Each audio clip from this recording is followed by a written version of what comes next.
নমস্কার দর্শক বন্ধুরা, রেপ স্পোর্টস বাংলার পর্দায় আপনাদের সকলকে আরেকবার স্বাগত। আমি রাহুল এবং আমার সাথে যিনি রয়েছেন, he needs no special introduction, Rahim Nabida. দাদার সাথে আজকে যেই বিষয় নিয়ে আলোচনা করব সেটা হলো বেঙ্গল সুপার লিগ। আমরা সকলেই জানি সাচি এবং আইএফএ এবং বলতে পারেন জি স্পোর্টস একটা নতুন উদ্যোগ নিয়েছে। বলতে পারেন যে বাংলার ফুটবল এটা একটা নতুন অধ্যায়। অক্টোবরের লাস্ট উইক থেকে শুরু হওয়ার কথা এই টুর্নামেন্ট, খুব সম্ভবত লাস্ট উইক থেকে শুরু হবে। তো সেই টুর্নামেন্ট বাংলার ফুটবলে কীভাবে উন্নতি আনতে পারে সেই নিয়ে আলোচনা করবো। প্রথমে নবিদার কাছে যেই প্রশ্নটা নিয়ে যাব, নবিদা, এই বেঙ্গল সুপার লিগ বাংলার ফুটবলকে কী কী দেবে বলে মনে হয়? এটা এর আগে কখনো হয়নি। অনেক জায়গায় তুমি দেখো অনেক লিগ হচ্ছে, কেরালে কিন্তু একটা লিগ হয়েছে। সব থেকে বড় জিনিস যেটা কি বলো তো, এখানে ডিস্ট্রিক্ট প্লেয়ার নিতে হবে তোমাকে। যে ডিস্ট্রিক্টে খেলা হবে, যে ডিস্ট্রিক্টের সঙ্গে টাই আপ করবে, সে হাওড়া হোক, হুগলি হোক, যে ডিস্ট্রিক্টই হোক না কেন, সেই ডিস্ট্রিক্টে তোমাকে লোকাল প্লেয়ার রাখতে হবে।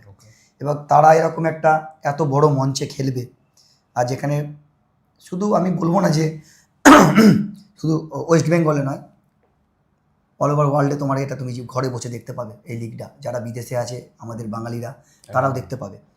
আর এই লিগটা আমার মনে হয় ওদের কাছে নিজের যে কোয়ালিটি বা তারা কোন জায়গায় দাঁড়িয়ে আছে সেটা তারা শো করতে পারবে।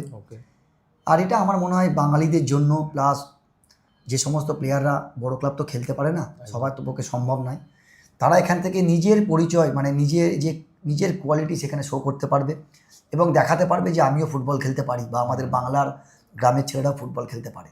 এটা কিন্তু অনেক বড় একটা অ্যাডভান্টেজ।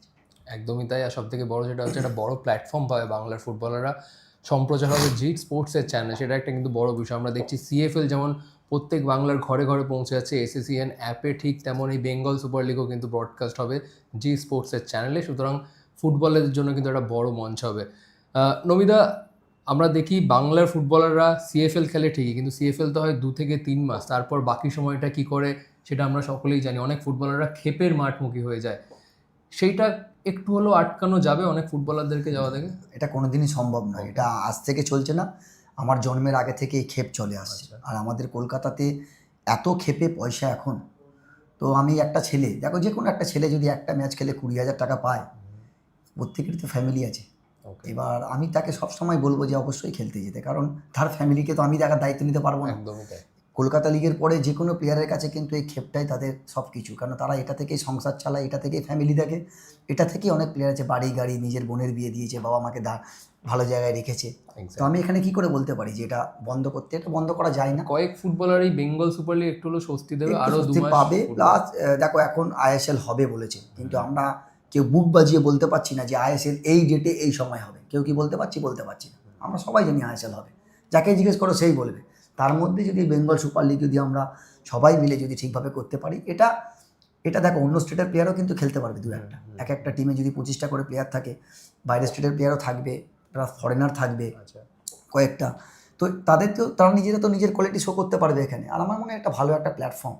আর ক্ষেপের মাঠের প্লেয়ারদের কথা তুমি আমাকে বলছো কলকাতা লিগের পরে, তাদের কিছু করার নেই একদম, কেন তাদের প্রত্যেকের ফ্যামিলি আছে। সে তো ঠিক, একদমই তাই। আর তুমি যেটা বললে একটা যৌথ উদ্যোগের কথা, এখানে আইএফএ রয়েছে, সাচি রয়েছে এবং তার সাথে সাথে তোমাদের মধ্যে প্রাক্তন ফুটবলাররাও রয়েছে। তোমাদের কাছেও একটা বড় রোল, একটা বড় ভূমিকা ফিরিয়ে দেওয়া আবার ফুটবলকে। না, আমরা চেষ্টা করবো। আমরা তো এখন আর খেলবো না। আচ্ছা, আমরা চেষ্টা করব আমাদের যে টিমের দায়িত্ব পাক বা যাকে যে টিমে রাখা হোক না কেন, সে তার নিজের পুরো অনেস্টির সঙ্গে আমার মনে হয় এই কাজটা করা উচিত। এবং এখান থেকে যদি আমরা কিছু ভালো প্লেয়ার তুলতে পারি বা ভালো প্লেয়ার যদি খেলে, এটা আমাদের জন্য, আমাদের বাংলার জন্য, সকলের জন্য এটা খুব ভালো একটা দিক। আচ্ছা, অসংখ্য ধন্যবাদ নবিদা। আমরা সবাই আশা রাখবো। আমরা দেখছি দিনের পর দিন ন্যাশনাল টিমে বাংলার ফুটবলার অনেক কমে যাচ্ছে। আন্ডার-23 টিমেও দেখেছি আমরা সেই সংখ্যাটা অনেকটা কমে গেছে। আশা রাখবো এই বেঙ্গল সুপার লিগ পরবর্তীকালে বাংলার ফুটবলারদেরকে একটা বড় মঞ্চ দেবে এবং ন্যাশনাল টিমে সেই বাংলা ফুটবলারের সংখ্যাটা অনেকটাই বাড়বে। অসংখ্য ধন্যবাদ নবিদা ওয়ান্স অ্যাগেন। এখানেই শেষ করছি ভিডিওটি। আবার আমাদের সকলের সাথে দেখা হচ্ছে পরবর্তী ভিডিওতে।